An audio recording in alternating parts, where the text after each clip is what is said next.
പിടിവിട്ടു പോകുന്ന ടൈം അതെന്തിനാണ്? നമ്മൾ ദൈവത്തിലേക്ക് കൂടുതൽ അടുക്കാൻ വേണ്ടി. അപ്പോൾ ഈ ചേച്ചി എന്ത് ചെയ്യണം? ഇപ്പം മകൻ്റെ കാര്യം ജീവിതത്തിൽ പിടിവിട്ടു പോയ അവസ്ഥയെ ഇനി എന്ത് ചെയ്യുന്നത്? She has no idea. ഇനി എവിടെയാണ് പോകേണ്ടതെന്ന്, റിലേ ചെയ്യേണ്ടതെന്ന്, ആശ്രയം വെക്കേണ്ടതെന്ന് അറിയാതെ അന്താളിപ്പും അമ്പരപ്പുമായിട്ട് ഈ ഒരമ്മ വേദന കൊണ്ട് ആരാധന കൂടുകയാണ്.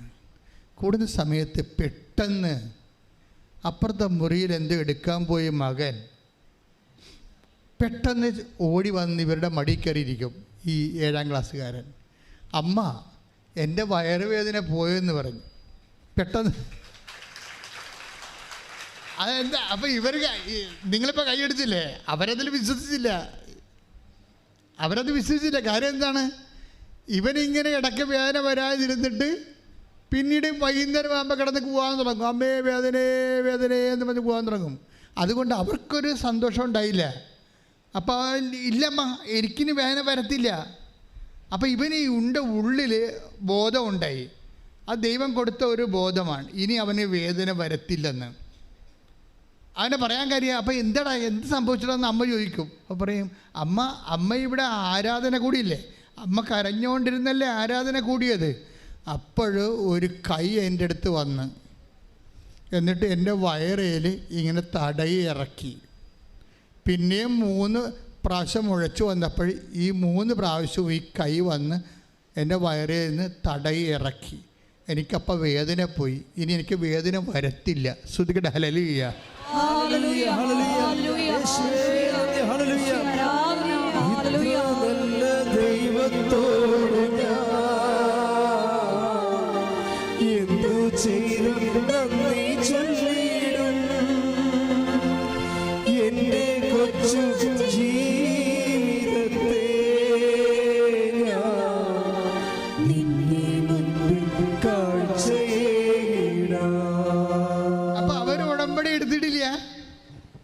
അവരുടമ്പെടുത്തില്ല. അപ്പോൾ അമ്മ എന്നിട്ട് ഈ മകൻ അമ്മയോട് പറയും, അമ്മ ഇനി എനിക്ക് ഭക്ഷണം താ, എല്ലാ ഭക്ഷണം താ, ഞാൻ കഴിക്കാമെന്ന് പറയും. ഇവന് ആന്തരികമായ ബോധ്യം കിട്ടി. അപ്പോഴമ്മ ഇവൻ്റെ സന്തോഷം കണ്ടിട്ട് അമ്മയ്ക്ക് തോന്നി എന്തോ സംഭവിച്ചിട്ടുണ്ട്, കർത്താവിൻ്റെ മകനെ തൊട്ടിട്ടുണ്ട്, അമ്മ എൻ്റെ മകനെ തൊട്ടിട്ടുണ്ടെന്ന് തോന്നി. ഉടനെ ഇവൻ അന്ന് മുതൽ ഭക്ഷണമെല്ലാം കൊടുക്കാൻ തുടങ്ങി. ഇന്ന് വരെ അവനൊരു വേദനയുമില്ല, എല്ലാ ഭക്ഷണവും കഴിക്കുന്നുണ്ട് അവൻ. അതെന്താ സംഭവം? അത് ആശയപരമായ ഉടമ്പടിയാണ്. ഉടമ്പടിയുടെ ഭാഗമായി ഉടമ്പടി ആരാധന കണ്ടുകൊണ്ടിരിക്കുമ്പോൾ അതിലിവർ വിശ്വാസം നിക്ഷേപിക്കും. ഇവരിവിടെ വന്നിട്ടില്ല. അവർ ഉടമ്പടി ആരാധനയിൽ ആൾക്കാർ പറഞ്ഞു കേട്ടിട്ടുണ്ട് കർത്താവ് പ്രവർത്തിക്കുമെന്ന്. അപ്പോൾ അതിൽ വിശ്വസിക്കുകയാണ്. അമ്മ അതിൻ്റെ അകത്ത് അക്കൗണ്ട് ഓപ്പൺ ചെയ്ത് കഴിഞ്ഞപ്പോൾ എന്നാ പറ്റി? ദൈവം അത് മൊത്തമായിട്ട് അക്സെപ്റ്റ് ചെയ്തു. എന്നിട്ട് നേരിട്ട് വന്ന് നമ്മൾ ഇപ്പോൾ ഈ ഉടമ്പടിയിലൊക്കെ ഉണ്ടാകുന്ന സാക്ഷ്യങ്ങളെ സത്യം പറയാം, സഭ ഇത് ശരിക്കും തീഷ്ണമായിട്ട് പഠിക്കേണ്ട ഒരു സബ്ജക്റ്റാണ്. നമ്മൾ സഭ പഠിക്കാൻ വേണ്ടിയാണ് ഇത് എപ്പോഴും പ്രത്യക്ഷീകരണ പ്രാർത്ഥന ചെല്ലണത്. എന്തിനാ? സഭ ഇത് പഠിക്കണം. കാര്യം നമ്മൾക്ക് സാധാരണ ഈ സഭയുടെ ഈ 2000 കൊല്ലത്തിനുള്ളിൽ സംഭവിക്കാത്ത സാക്ഷ്യങ്ങളാണ് നടക്കുന്നത്.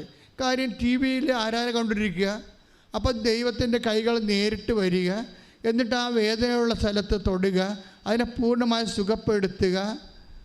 അതായത് ക്രിസ്തുവിൻ്റെ കാലത്ത് സംഭവിക്കുന്നതിനേക്കാൾ കൂടുതലായിട്ട് ഈ ഇലക്ട്രോണിക്സ് കാലത്തും സോഷ്യൽ മീഡിയയുടെ കാലത്തും അതിനെ മീൻസായിട്ട് എടുത്തുകൊണ്ട് ദൈവം തൻ്റെ ജനങ്ങളെ സന്ദർശിക്കുന്ന അതിമനോഹരമായ ഒരു സുവിശേഷ ലോകം, സുവിശേഷ ടൈം, ഒരു പ്രത്യേക ടൈം ഇവിടെ ഓപ്പൺ ചെയ്ത് കിട്ടുകയാണ്. ശ്രുതികട ഹല്ലേലൂയ.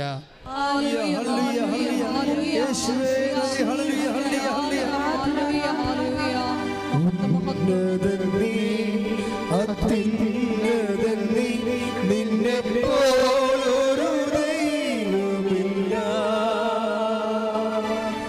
ഉന്നതൻ നീ, അത്യുന്നതൻ നീ, നിന്നെ പോലൊരു ദൈവമില്ല. അത്ഭുതമാ അതിശയമാ നീ മാത്രമേ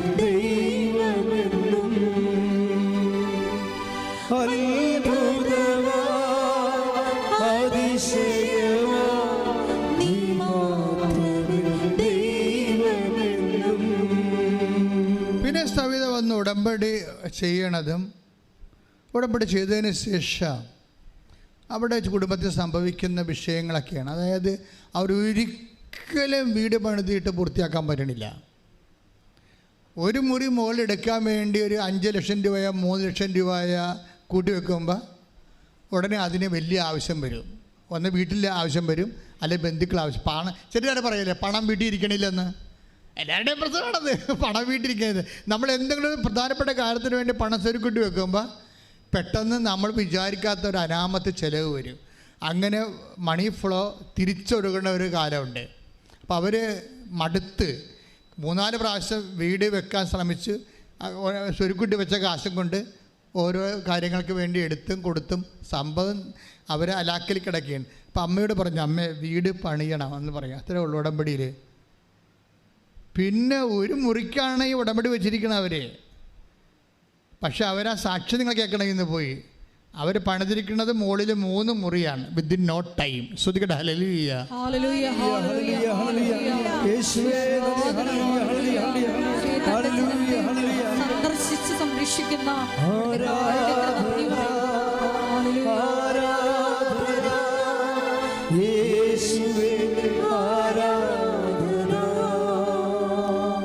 ദൈവത്തെ വിശ്വസിക്കാത്തവരൊക്കെ അവർക്ക് ഇതൊക്കെ ഇങ്ങനെ ആൾക്കാരെ പറഞ്ഞ് പിരികേറ്റി ഉടമ്പടി എടുക്കാൻ വേണ്ടിയുള്ള എൻ്റെ ബിസിനസ് തന്ത്രമാണെന്ന്. അങ്ങനെയുള്ള ഇഡിയറ്റ്സ് ഉണ്ട്. അതെന്നുവെച്ചാൽ ഇതൊക്കെ അച്ഛനിങ്ങനെ, ഞാൻ പറഞ്ഞത് എന്താണ്, ജനങ്ങളുടെ അനുഭവങ്ങളല്ലേ പറയണത്. കഴിഞ്ഞ ദിവസങ്ങളിൽ വേറെ ഒരു സാക്ഷ്യം വന്ന്, ആ സാക്ഷ്യം പ്രിൻസിൻ്റെ സാക്ഷ്യമാണ്. ഇപ്പം തന്നെ 10-60,000 പേര് ആ സാക്ഷ്യം കണ്ടു കഴിഞ്ഞ്. പ്രിൻസിൻ്റെ വിഷയം എന്താണെന്നറിയാമോ? പ്രിൻസിൻ്റെ വൈഫ്, അവരുടെ പേര് സൗഭാഗ്യ.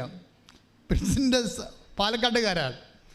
പ്രിൻസിൻ്റെ വൈഫ് സൗഭാഗ്യ പ്രിൻസിനോട് പറഞ്ഞ് നമുക്കൊന്ന് കൃപാസനത്തിൽ പോവുക. എന്താണ് നടക്കാത്ത എല്ലാ കാര്യവും അവിടെ ചെന്നാൽ മാതാവ് നടത്തുമെന്ന് പറഞ്ഞു. അപ്പോൾ ചിരിച്ച് കളഞ്ഞു. എന്ത് വിഡ്ഢിയാണ്, പെണ്ണുങ്ങളല്ലെങ്കിലും ജന്മനാ വിഡ്ഢികളാണെന്ന് ചിന്തിക്കുന്ന ഒരാളാണ് ഈ പ്രിൻസ്. എന്ന് കഴിഞ്ഞാൽ അവരെന്താ പറയണത്, നമുക്കൊന്ന് കൃപാസനത്തിൽ പോകാം, നടക്കാത്ത എല്ലാ കാര്യങ്ങളും അവിടെ മാതാവ് നടത്തുന്നുണ്ട്.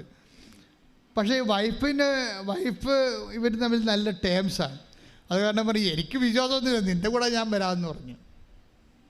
എനിക്ക് വിശ്വാസമില്ല, അവളുടെ ഒരു താല്പര്യമില്ലേ, അതുകൊണ്ട് ഞാൻ നിൻ്റെ കൂടെ വരാമെന്ന് പറഞ്ഞു. പക്ഷേ എന്തിനാണ് നമ്മൾ പോണത്?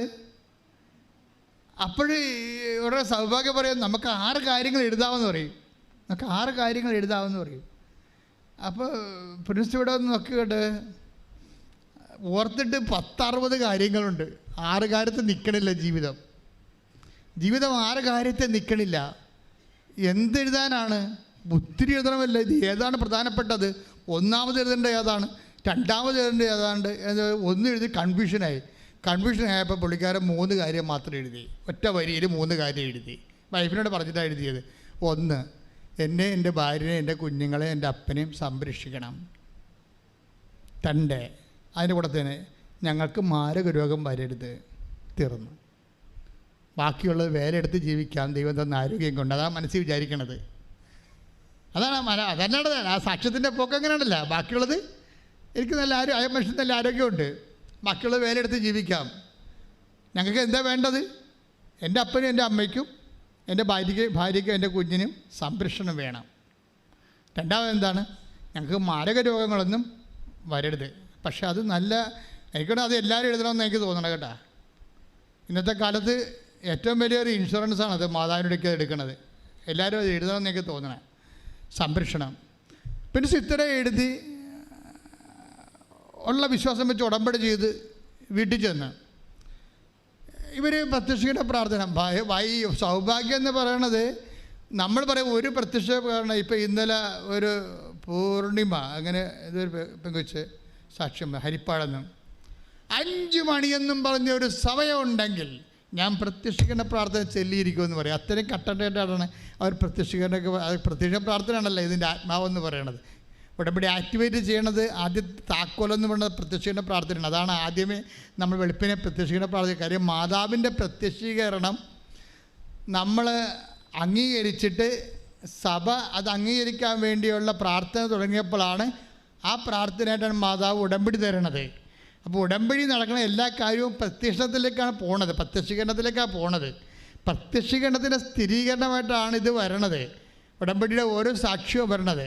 അപ്പോഴേ നമ്മുടെ സൗഭാഗ്യം ഇത് പറയണത്, അവളെ ഒരു പ്രത്യക്ഷീകരണ പ്രാർത്ഥനയല്ല ചെയ്യണത്, അവൾ 53 പ്രത്യക്ഷീകരണ പ്രാർത്ഥനയില്ല. അതെന്താ? ഞങ്ങൾ ഇവിടുന്ന് പറയണത് ഒന്നാണ്, ഇവർ വീട്ടിൽ ചെല്ലുമ്പോൾ 53 ആക്കും എന്ന് പറഞ്ഞ് നിങ്ങളെ വീട്ടിൽ ഇപ്പോൾ 53 ആക്കരുത് കേട്ടോ. അവസാനം പ്രാർത്ഥന നിങ്ങൾക്കൊരു ഭാരമായിട്ട് വരും. മറ്റുള്ളവരെയൊക്കെ അനുകരിച്ച് പ്രാർത്ഥനയുടെ എണ്ണം കൂട്ടിയാൽ അത് ഭാരമായി. സൗഭാഗ്യക്ക് അത് അഭിഷേകമാണ്, മറ്റുള്ളവർക്ക് അതൊരു ഭാരമായിട്ട് വരും. കാര്യം ദൈവത്തിൽ നിന്നൊരു അഭിഷേകം കിട്ടിയാൽ യു ക്യാൻ ഡു ഇറ്റ്. അപ്പോൾ നമുക്ക് ഭാരപ്പെടത്തില്ല.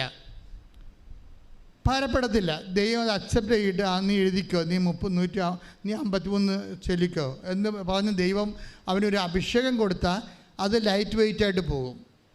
ലഘൂകരിച്ച് പോയാൽ നമുക്കൊരു ഭാരപ്പെടാതെ നമുക്കത് ചെല്ലാൻ പറ്റും. ഭാരപ്പെട്ടിട്ട് ഒരു ആധ്യാത്മിക കാര്യവും ചെയ്യരുത്. കാര്യം നിങ്ങൾ ചെയ്യേണ്ടത് ഭാരമില്ലാതെ ചെയ്യാൻ വേണ്ടി പ്രാർത്ഥിക്കണം. നിങ്ങൾ ചെയ്യണ ഉടമ്പടിയുടെ ഓരോ കാര്യത്തിനും ഭാരം വെച്ചിട്ടാണ് തന്നിരിക്കുന്നത്. ഭാരമുണ്ട്. ഇപ്പം പത്രം കൊടുക്കാൻ ഭാരമില്ലേ? വെയിലത്ത് നടക്കണം. ചിലപ്പോൾ ആൾക്കാർ തോന്നിയ ദിവസം പറയും, ചില ആൾക്കാർ ആക്ഷേപിക്കും. ഭാരമുണ്ട്. ഇത് ഭാരം വെച്ചാൽ തന്നിരിക്കണതെല്ലാം എന്ന് വെച്ച് കഴിഞ്ഞാൽ വിശ്വാസം ഉള്ളവൻ മാത്രമേ അത് ചെയ്യാവൂ.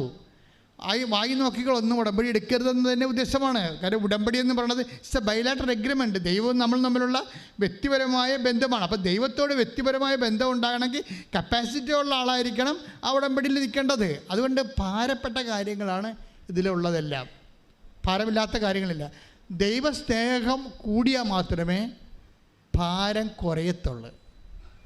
അതാണ് സംഭവം. ഈ ഭാരമുണ്ട്, നിങ്ങൾക്ക് ഭാരമാണ് എന്ന് പറയുമ്പോൾ അതിൻ്റെ അർത്ഥം ഭാരമായിട്ടല്ല, നിങ്ങൾ ദൈവസ്നേഹം കുറവാണെന്നാണ്. അപ്പോൾ ദൈവസ്നേഹം കുറഞ്ഞാൽ നമ്മൾ എന്ത് ചെയ്യും? നമുക്ക് ദൈവസ്നേഹം കുറഞ്ഞു പോയി നമ്മൾ ഉടമ്പടി ആക്ടിവേറ്റ് ചെയ്യാൻ നമുക്ക് ഭാരമായി എന്ന് കണ്ടാൽ വാട്ട് യു വിൽ ഡു? അത് സിമ്പിളാണ്. അതായത് ദൈവസ്നേഹം നിങ്ങൾക്ക് കുറഞ്ഞു പോയി, നിങ്ങൾക്ക് ഉടമ്പടി വിഷയങ്ങൾ ഭാരമാണെന്ന് വിചാരിച്ചു. അങ്ങനെയാണെങ്കിൽ കരകയറാൻ എന്താ മാർഗം? നിങ്ങൾക്ക് ദൈവസ്നേഹം കൂട്ടാൻ പറ്റും. ദൈവസ്നേഹം എങ്ങനെ കൂട്ടും? നമ്മൾ ദൈവസ്നേഹം കൂട്ടണമെങ്കിൽ ദൈവം പറഞ്ഞ കാര്യങ്ങളൊക്കെ നോക്കി വെക്കണം. എന്നിട്ട് ജീവിതത്തിൽ അത് മാത്രം ചെയ്തുകൊണ്ടിരിക്കണം. നിങ്ങളൊന്ന് ചിന്തിച്ച് നോക്കിക്കേ. ഇപ്പോൾ 1 യോഹന്നാൻ 2:5 എടുത്തേ. ശ്രുതിക്കട്ടെ. ഹല്ലേലൂയ ഹല്ലേലൂയ ഹല്ലേലൂയ ഹല്ലേലൂയ ഹല്ലേലൂയ ഹല്ലേലൂയ യേശുവേ നന്ദി. ഹല്ലേലൂയ. യോഹന്നാൻ 2:5. 1 യോഹന്നാൻ 2:5. എന്നാൽ അവന്റെ വചനം പാലിക്കുന്നവനിൽ സത്യമായും ദൈവസ്നേഹം പൂർണ്ണത പ്രാപിച്ചിരിക്കുന്നു. അതാണ് സംഭവം. അപ്പം ദൈവസ്നേഹത്തിന് ഹാഫുണ്ട്, ഒരു ക്വാർട്ടറുണ്ട്, ഒരു ഹാഫുണ്ട്, ഒരു മുക്കാലുണ്ട്, ഒരു ഫുള്ളുണ്ട്. അപ്പോൾ ഈ ദൈവസ്നേഹത്തിൻ്റെ ഫുള്ളിലേക്ക് എങ്ങനെയാണ് വരണത്? എന്തെന്നാൽ പറഞ്ഞേ, എന്തെന്നാൽ അവന്റെ വചനം പാലിക്കുന്നവനിൽ ദൈവസ്നേഹം പൂർണ്ണമായിരിക്കുന്നു. അപ്പം അവന്റെ വചനം പാലിക്കുന്നതിലാണ്, അല്ലാതെ വായിക്കുന്നതിലൊന്നുമല്ല, എഴുതുന്നതിലൊന്നുമല്ല. നമ്മൾ ചില ആൾക്കാരൊക്കെ വചനമൊക്കെ 90 പ്രാവശ്യം 900 പ്രാവശ്യമൊക്കെ എഴുതണമെന്ന് എഴുതിക്കോ, അതല്ല പ്രശ്നം. ദൈവസ്നേഹം പൂർണ്ണമാകുന്നത് അത് പാലിക്കുന്നതിലാണ്. 1 യോഹന്നാൻ 2:5 എന്ന് പറഞ്ഞ്, എന്തെന്നാൽ അവന്റെ വചനം പാലിക്കുന്നവനിൽ ദൈവസ്നേഹം പൂർണ്ണമായിരിക്കുന്നു. അവന്റെ വചനം പാലിക്കുക എന്ന് വെച്ചാൽ അതിൻ്റെ അർത്ഥം എന്താണ്? ഉടമ്പടി ജീവിക്കുക എന്നാണ്. അവൻ പറയണ പോലെ ചെയ്യുക. ഇറ്റ്സ് ക്ലിയർ അല്ലേ? അവന് 2:5 അവൻ പറയണത് പോലെ ചെയ്യും. അതുകൊണ്ടാണ് ഈ ഉടമ്പടിക്കുള്ള പ്രത്യേകത. ഒരു മനുഷ്യന് ദൈവസ്നേഹം പൂർണ്ണമാകാൻ ഏറ്റവും നല്ലത് അവൻ ഉടമ്പടി ജീവിക്കുന്നതാണ്. കൈയടിച്ച് സ്തുതിക്കട്ടെ. ഹല്ലേലൂയ ഹല്ലേലൂയ ഹല്ലേലൂയ ഹല്ലേലൂയ ഹല്ലേലൂയ യേശുവേ നന്ദി. ഹല്ലേലൂയ ഹല്ലേലൂയ ഹല്ലേലൂയ ഹല്ലേലൂയ ആരാധന. ഹല്ലേലൂയ ഹല്ലേലൂയ. ഉടമ്പടി പ്രാർത്ഥന ഉടനടി പരിഹാരമേകും ഉടമ്പടി പ്രാർത്ഥനയിൽ അമ്മ ഉടനടി പരിഹാരമേകും അവൻ പറയുന്നത് ചെയ്തിടുകിൽ ജീവിതം ധന്യമായി തീർന്നിടും അവൻ പറയുന്നത് ചെയ്തിടുകിൽ ജീവിതം ധന്യമായി തീർന്നിടും. പരിശുദ്ധ പരമ ദിവ്യകാരുണ്യത്തിന് നേരവും ആരാധനയും സ്തുതിയും പുകഴ്ചയും ഉണ്ടായിരിക്കട്ടെ. അപ്പോഴ് നിങ്ങൾ ഉടമ്പടിയുടെ ഓരോ കാര്യങ്ങൾ ചെയ്യുമ്പോൾ നിങ്ങൾ ചിന്തിക്കണത് എന്താണ്? I am doing a function. ഞാനൊരു കാര്യം ചെയ്യുന്നു എന്നല്ല പറയേണ്ടത്, ഞാൻ ദൈവസ്നേഹത്തെ പൂർണ്ണതയിലെത്തിക്കുന്നു. Praise the lord. ഞാൻ ദൈവസ്നേഹത്തെ പൂർണ്ണതയിലെത്തിക്കുന്നു. അങ്ങനെ ഓരോരോ കാര്യം ചെയ്യും തോറും ദൈവസ്നേഹം പൂർണ്ണതയിലെത്തും. ദൈവം പൂർണ്ണതയിൽ എത്തിക്കഴിഞ്ഞാൽ എന്താ സംഭവിക്കണം? ഉടനെ ടക്ക് എന്ന അടയാളം പ്രത്യക്ഷപ്പെടും. ഉടമ്പടിയിൽ ഇത്രയും ആൾക്കാർ സാക്ഷ്യം അടയാളം പറയുന്നതിൻ്റെ കാരണം അതാണ്. ഇപ്പം തന്നെ നമ്മുടെ ഈ പ്രിൻസിനെ എടുക്കാം. പ്രിൻസ് ഉടമ്പടി എടുത്ത് പോയി പെട്ടെന്ന് 40 കൊല്ലമായിട്ട് ഒരു മലമണ്ടയിൽ താമസിക്കുന്ന ആളാണ്. പാലക്കാട് 40 കൊല്ലമായി. അപ്പന് അവിടെയാണ്. അപ്പം പ്രിൻസിന് 10-30 വയസ്സ് പോലും ഇല്ല, അത്രേ ഉള്ളൂ. അപ്പനുണ്ട്. അപ്പം അവരവിടെ 40 കൊല്ലം താമസം, ഒരു പ്രശ്നമില്ല. ഉടമ്പടിയിൽ എടുത്തിരിക്കുന്ന കാര്യങ്ങൾ ഒന്നെന്താണെന്നറിയാവോ? ഒന്നെന്താണ്? ഞങ്ങൾക്ക് സുരക്ഷിതത്വം വേണം, മാരക രോഗങ്ങൾ ഉണ്ടാവരുത്. ഒരു കാര്യം കൂടി വെച്ചിട്ടുണ്ട്. എന്താ? ഞങ്ങൾക്കൊരു വീട് വേണം. വീടില്ല, ഉറഞ്ഞ വീടാണ്. വർഷങ്ങളായിട്ട് മലമണ്ട് ഉറഞ്ഞ വീട്ടിൽ താമസിക്കുക. അത് വെച്ചിട്ടുണ്ട് അവൻ. അപ്പോൾ എന്ത് ശാസ്ത്രം ചെല്ലുമ്പോൾ തന്നെ നമ്മൾ സംഭവിക്കണത് ഇങ്ങനെ എന്തിനാ ഉടമ്പടി അവർ പതുക്കെ ഉടമ്പടി പ്രകാരം ജീവിച്ചങ്ങനെ പോവുകയാണ്. ഭാര്യയും അവിടെ വിജയമെന്ന് പറയുന്നത് ഭാര്യയും ഇടിവെട്ട് ഉടമ്പടിയാണ്, ഭർത്താവ് പക്ക ഉടമ്പടിയാണ്. ഭാര്യയാണ് മോട്ടിവേറ്റർ ഭർത്താവിന്. അതുകൊണ്ട് അവർ സത്യസന്ധമായിട്ട് പ്രിൻസിൻ്റെ വർത്തമാനം കേൾക്കാൻ നമുക്ക് അറിയാൻ പറ്റും. നല്ല അജാനബാഹുവായ മനുഷ്യരുടെ, അതായത് സംസാരം കേൾക്കുമ്പോൾ അറിയാൻ പറ്റും അയാൾ സിൻസിയറാണ് ഉടമ്പടിയോടൊന്നും. പുള്ളിക്കാരൻ ബൈക്കിന് വന്നപ്പോഴേ, രാത്രി ബൈക്കിന് വന്നപ്പോൾ അപ്പം പറഞ്ഞു, എടാ മകനെ ഇവിടെ ഭയങ്കര മഴയാണ്, മകനെ അത് ഭയങ്കര മഴയാണ്. ഇത് അതായത് കുറേ ദിവസമായിട്ട് അവിടെ 10 ദിവസമായിട്ട് മഴ ഉണ്ട്, പക്ഷേ സന്ധ്യയായപ്പോൾ മഴ കൂടി, വല്ലാത്ത മഴയായി. അപ്പോൾ അവൻ വന്നിട്ട് നിൻ്റെ വണ്ടി പുറത്ത് നമ്മുടെ അയൽവാസികളുടെ വീട്ടിൽ വെച്ചിട്ട് 400 മീറ്റർ അകലെയാണ് അയൽവാസി ഉള്ളത്. പാലക്കാടുകാർക്ക് അറിയാമല്ലോ, അകലെയാണ് മനുഷ്യർ താമസിക്കുന്നത്. അപ്പോൾ അവിടെ വെച്ചിട്ട് നീ തോട് നീന്തി പോരാൻ പറഞ്ഞു. തോടുണ്ട്, വീടിൻ്റെ വാതിക്കൽ കൂടി ഒരു തോടുണ്ട്. അപ്പോൾ ഇവനെങ്ങനെ പറഞ്ഞാലും ശരി അയൽവാസിയുടെ വീട്ടിൽ കൊണ്ട് വെക്കണമല്ലോ എന്നൊക്കെ വിചാരിച്ചിട്ട് നേരെ വണ്ടി ഓടിച്ചുകൊണ്ട് വന്ന് ആഴം കുറഞ്ഞ മണ്ണ്, ചെളിയല്ല, അതിൽ കൂടി ഓടിച്ച് വീട്ടിൽ കൊണ്ട് വെക്കുകയാണ് ചെയ്യണ വണ്ടി. പക്ഷെ അപ്പോഴവന് തോന്നി, അപ്പം പറഞ്ഞാൽ കേട്ടേക്കാമെന്ന് തോന്നി. അപ്പം അതിനെ പറഞ്ഞ് ഞാൻ എളിമപ്പെട്ടെന്നാണ് പറഞ്ഞത്. അതാണ് വിഷയം. ആ വാക്ക് കറക്റ്റാണ്. നമ്മൾ താന്തോന്നി നമ്മൾ അപ്പം പറഞ്ഞാലും ചില ആൾക്കാർ തണ്ടുരോഗം കാണിക്കുമല്ല, ചെറുപ്പക്കാർ പ്രത്യേകിച്ച്. അങ്ങനെയൊന്നുമല്ല, ഇങ്ങനെയാണെന്നൊക്കെ പറഞ്ഞുകൊണ്ട് അവരവരുടെ രീതിയിൽ ചെയ്യത്തുള്ളൂ. മുതിർന്നവർ പറഞ്ഞാൽ കേൾക്കത്തില്ലല്ലോ. പക്ഷേ ഇപ്പോഴും അവന് ഈ ഉടമ്പടിയിലായ കാരണം അവനും പരിശുദ്ധാത്മാവിൻ്റെ വെളിപാടുണ്ടായി. അപ്പം പറഞ്ഞ ദൈവം പറഞ്ഞതാണ് കേട്ടോ എന്നുള്ള ഒരു ബോധം ഉണ്ടായപ്പോൾ അവൻ വണ്ടി അവിടെ ഇട്ടിട്ടാണ് ഇങ്ങോട്ട് വന്നത്. 400 മീറ്റർ നടന്ന് വീട്ടിലോട്ട് വരുമ്പോൾ ഉണ്ട് പണിയാനിവിടെ. എന്താ സംഭവിച്ചു കഴിഞ്ഞാൽ വീട്ടിൽ കയറിയപ്പോൾ തോട് നീന്തി കയറി വീട്ടിലോട്ട് കയറിയപ്പോൾ നിന്ന് പെയ്യാണ്, ഇരുണ്ട് കുത്തി പെയ്യാണ്, കറണ്ടുമില്ല, മൊബൈലിൽ ലൈനുമില്ല, ഇരുട്ട് മാത്രം. എന്തിനെന്നറിയാൻ പാടില്ല. അവൻ നോക്കിയപ്പോൾ പുറത്തൊക്കെ വെള്ളത്തിൻ്റെ സ്വരം കേൾക്കുന്നുണ്ട്. വീടിൻ്റെ പുറകിൽ വെള്ളത്തിൻ്റെ സ്വരം കേൾക്കുന്നുണ്ട്. അപ്പോൾ ഇവന് ടോർച്ചടിച്ചിട്ട് വേണം ചെല്ലുമ്പോൾ വെള്ളം കുത്തി മോളി മലയെന്ന് പുറകിന്ന് വെള്ളം കുത്തി ചെളിയുമായിട്ട് ഇറങ്ങി വന്നുകൊണ്ടിരിക്കുക. അപ്പോൾ ഉടനെ തൻ്റെ കുറേ പുസ്തകങ്ങൾ ചാർത്തിലുണ്ടായിരുന്നു. വീടിൻ്റെ പുറകിൽ ചാർത്തിൽ കുറേ പുസ്തകങ്ങളുണ്ടായിരുന്നു, പ്രധാനപ്പെട്ട പുസ്തകങ്ങൾ. അത് എടുത്ത് കോരി പിടിച്ച് അകത്തോട്ട് കയറുന്ന സമയത്ത് സിലിണ്ടർ, ഗ്യാസിൻ്റെ സിലിണ്ടർ ഒഴുക്കിക്കൊണ്ടുപോയി. അപ്പോൾ ഒഴുക്ക് മനസ്സിലായില്ലേ? ഇപ്പം വീടിൻ്റെ 2 വശത്തും കൂടി ഒഴുക്ക്, ഗംഭീര ഒഴുക്ക്. അപ്പോൾ ആ വീട്ടിൽ കയറി നിൽക്കും. വീട്ടിൽ കയറി നിൽക്കുമ്പോൾ ഇടിയും മഴയും നടക്കുന്നുണ്ട്. അതേസമയം തന്നെ മുകളിൽ നിന്ന് ചേറ് കുത്തി വീടിൻ്റെ പുറകെ വന്ന് തള്ളി നിൽക്കുകയാണ്. ഇനി വീടും കൊണ്ട് പോകും, എന്ത് ചെയ്യണമെന്നൊരു പിടിയില്ല. ഇനി ഇവിടെ നിന്ന് അപകടമാണ് മനസ്സിലായ. അപ്പം തന്നെ ഉരുൾ മോളിൽ പൊട്ടിയിരിക്കുകയാണ്. നിങ്ങൾക്ക് ഉരുളിക്ക് പൊട്ടാൻ നിങ്ങൾക്ക് അറിയാമില്ല. ഏറ്റവും വലിയ സങ്കടകരമായ ഒരു യാഥാർത്ഥ്യമാണത്. പണ്ട് ഒരു രാമചന്ദ്രൻ ഇവിടെ വന്നിട്ടുണ്ടായിരുന്നു എരുമേലിയിൽ നിന്ന്. എന്നെ ഉടമ്പടി പേപ്പർ കാണിച്ചു. അയാൾ പറഞ്ഞത് ഉരുളി പൊട്ടിയപ്പോൾ ഒഴുകിപ്പോയി, എല്ലാം പോയിച്ച ഉടമ്പടി പേപ്പർ ഞാൻ വെള്ളത്തിൽ നിന്ന് പിടിച്ചെടുത്തതാണ്. രാമചന്ദ്രൻ എരുമേലിയിൽ നിന്ന്. ഞാൻ പറഞ്ഞു, മകൻ ഇവിടെ മുട്ടനിക്കാൻ പറഞ്ഞു, നിനക്കെന്തെല്ലാം നഷ്ടപ്പെട്ടിട്ടുണ്ട് അതിൻ്റെ ഇരട്ടി അമ്മ തരാൻ ഉദ്ദേശിച്ചു. ഒരു സാധനം നമ്മൾ ഉടമ്പടി എടുത്തിട്ട് നശിച്ചു പോയെന്ന് കണ്ടാൽ അതിനർത്ഥം ദൈവം അത് നശിപ്പിക്കുന്നു, നിന്നെ പൂർണ്ണമായിട്ട് പുനരുദ്ധരിക്കാൻ ആഗ്രഹിക്കുന്നു എന്നാണ്. ശ്രദ്ധിക്കട്ടെ. ഹല്ലേലൂയ,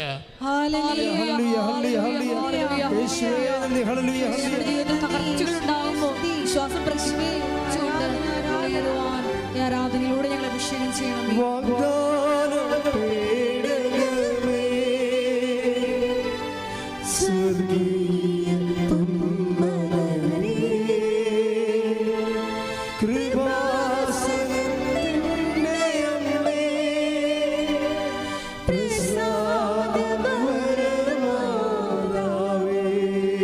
പരിശുദ്ധ പരമദിവ്യകാരുണ്യത്തിന്.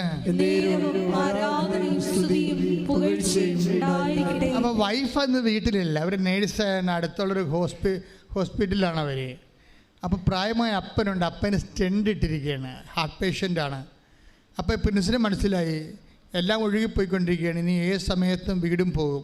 ആ വീട് പോണതിന് മുമ്പ് തന്നെ, പോകാൻ സാധ്യതയുള്ള സമയത്ത് തന്നെ ഇവൻ അപ്പന് പറഞ്ഞു, അപ്പ നമുക്ക് പോകാമെന്ന് പറഞ്ഞു. പക്ഷേ എങ്ങനെ പോകും? റോഡ്, ഈ വെള്ളമെല്ലാം കൊത്തിയിട്ട് റോഡ് പൊങ്ങി, തോട് മുങ്ങിപ്പോയിരിക്കുകയാണ്.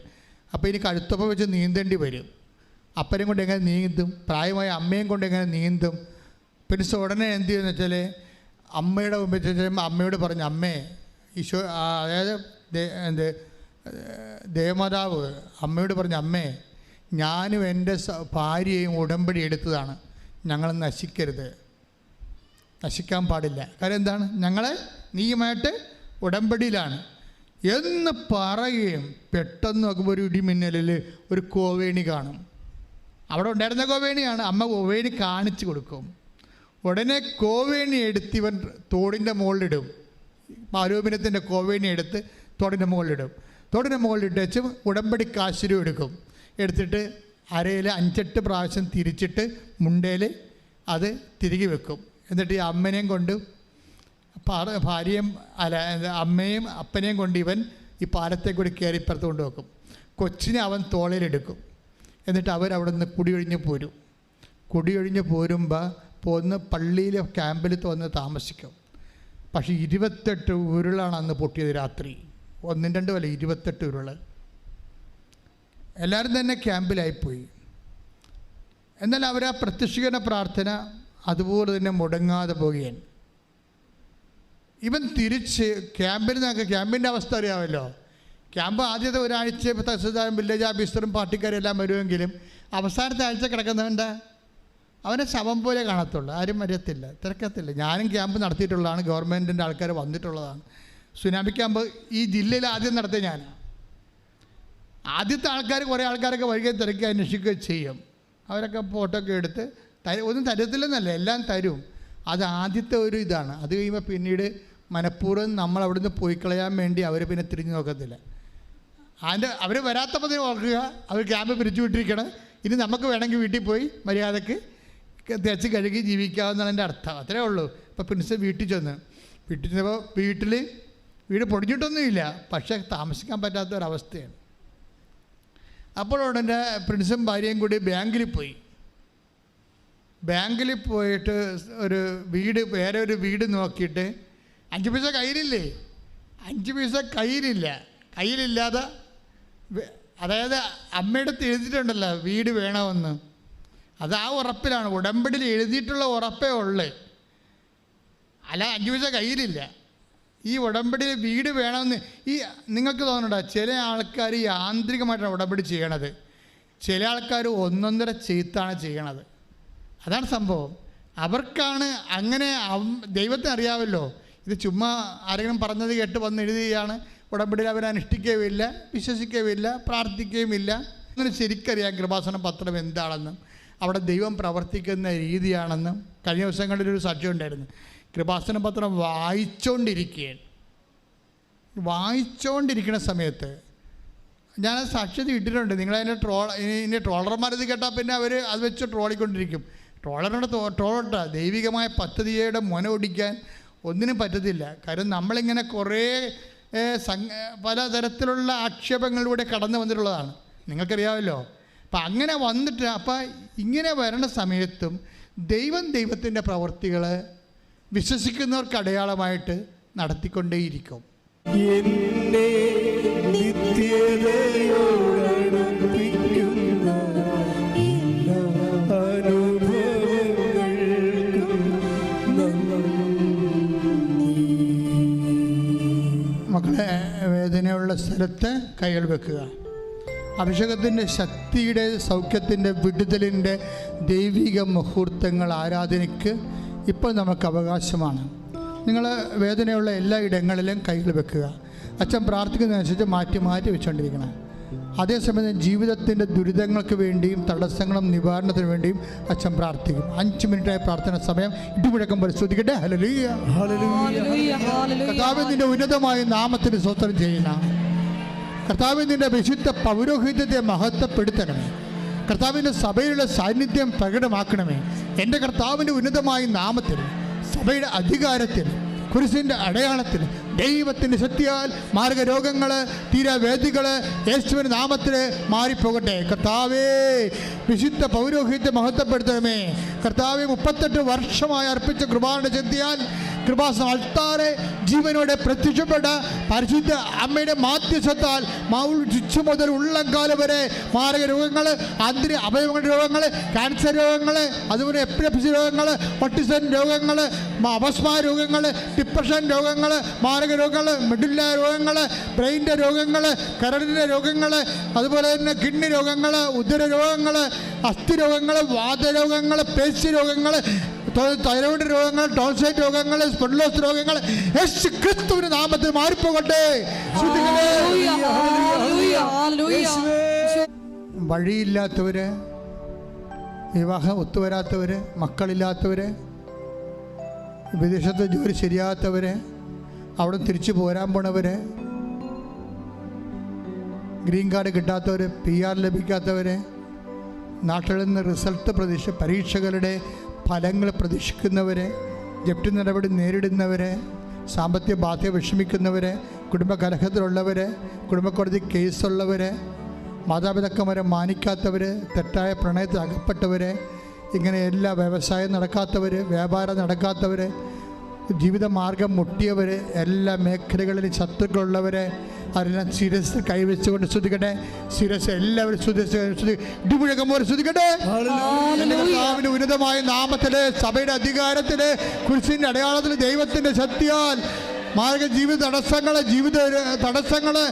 ജീവിത തടസ്സങ്ങൾ എല്ലാം കർത്താവിന്റെ നാമത്തില്, വീടില്ലാത്തവര്, വഴിയില്ലാത്തവര്, വെളിച്ചമില്ലാത്തവര്, കടങ്ങളുള്ളവര്, കോടതി കേസുള്ളവര്, കുടുംബക്കോടതി കേസുള്ളവര്, റിസൾട്ട് പ്രതീക്ഷിക്കുന്നവര്, വിദേശത്തിലേക്ക് ശ്രമിക്കുന്നവര്, വിദേശത്തിൽ നഷ്ടപ്പെട്ടു പോയവര്, കുടുംബത്തിൽ കലഹങ്ങളുള്ളവര്, യേശു ക്രിസ്തു ജീവിത ദുരിതങ്ങൾ, തടസ്സങ്ങൾ യേശുവിന്റെ നാമത്തിൽ മാറിപ്പോകട്ടെ. ദുരിതങ്ങൾ, തടസ്സങ്ങൾ മാറിക്കൊണ്ട് ആരാധനയിലൂടെ നാമം മഹത്വപ്പെടുത്തട്ടെ.